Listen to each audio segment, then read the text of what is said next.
DevOps is a methodology where the creation of an app is integrated with the operations that follow the development, such as production cutover, maintenance, and software evolution, in an endless cycle. Let's now see how this applies to GeneXus. DevOps comprises a group of agile practices that combine software development, dev, with information technology operations, ops, in order to shorten the lifecycle of system development while offering software in a continued manner. The development cycle, dev, includes the application's design, development, coding, building, and testing, and the ops, operation, includes its release, production cutover, operation, and monitoring. This monitoring will determine future changes required in the software, such as maintenance due to flaws fixed, or the evolution implied in the addition of new functionalities that enable a better use of the app or keep it fully valid. Integrating all tasks within a continuous cycle enables companies in the field of system development to benefit from market opportunities faster, and also to reduce the time necessary to include customer answers, thus enhancing their experience with the software they use. Now let's see the main problems that come up in an app's lifecycle. Save for exceptional cases, software development is always a team activity. And one of the main problems to solve there is the integration of the changes that each developer makes to the app. Every developer works on developing a functionality within a cycle where encoding and testing is done until the objective sought is achieved. But what happens when we want to integrate the work of developers so that the functionalities they worked on are included in the app's following release? Each of them will try to upload their changes to GeneXus server, but probably many conflicts will occur, particularly if the developers worked independently for a long period of time. They may have defined objects with the same name but for different purposes, or maybe one of them modified existing objects by removing functionalities on which other developers are relying. The idea about continuous integration implies the frequent integration of work, more than once daily, if possible, so as to avoid conflicts, or to just have small conflicts that are easy to fix.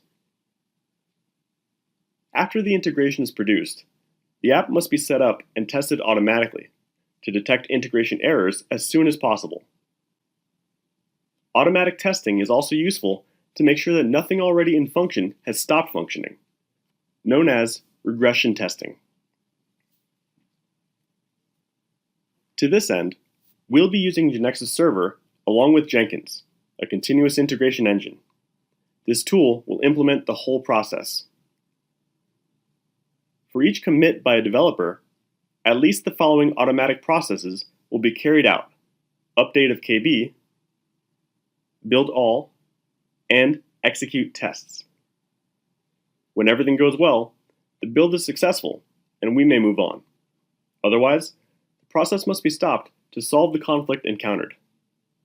These steps make up the lifecycle in an application. Our development method may be considered agile when a process is capable of speeding up the development and building process.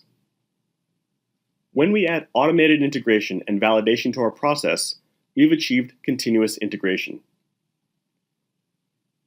We've attained continuous delivery when we also add automated release setup, so that we can move on to publish to production with just one click. If our process is so smooth and automated that we may reach automatic production cutover, then we have continuous deployment. And when our process also includes the app's operation and monitoring in production, so that information is generated as feedback for planning which functionalities should be developed from there, we can finally say that we have a DevOps process. As we've seen, in order to achieve the DevOps methodology, we must make sure we achieve continuous integration. That is, after developing the application, automate the integration of changes and validation. It's possible to create and monitor continuous integration processes, pipelines, from the GeneXus IDE and the GeneXus Server console. Once we upload the KB to GX Server, if we go to Knowledge Manager Team Development, we find the Continuous Integration tab, where we can create pipelines, view when they were executed, the commits made in each execution, the result, and the complete log of each execution. For more information on the use of the DevOps methodology in GeneXus, visit this wiki link.